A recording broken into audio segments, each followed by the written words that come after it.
तुम्ही राखी यांच्या तोंडावर पाणी फेकलं, मीठ पण टाकलं. हे तुमचं नॅचरल रिॲक्शन होतं. ठरलेलं नव्हतं भाऊ. तुम्ही एका महिलेच्या चेहऱ्यावरती पाणी कसं फेकू शकता?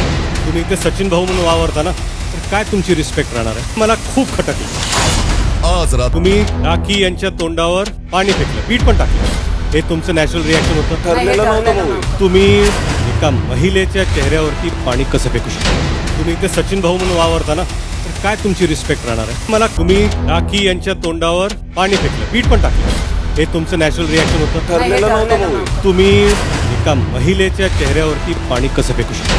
तुम्ही ते सचिन भाऊ म्हणून वावरता ना, तर काय तुमची रिस्पेक्ट राहणार आहे? मला खूप खटकलं. आज रात मराठी कला विश्वातील अशाच अपडेट जाणून घेण्यासाठी तुम्ही आमचं चॅनल टेलीचक्कर रिजनला नक्कीच सबस्क्राईब करा.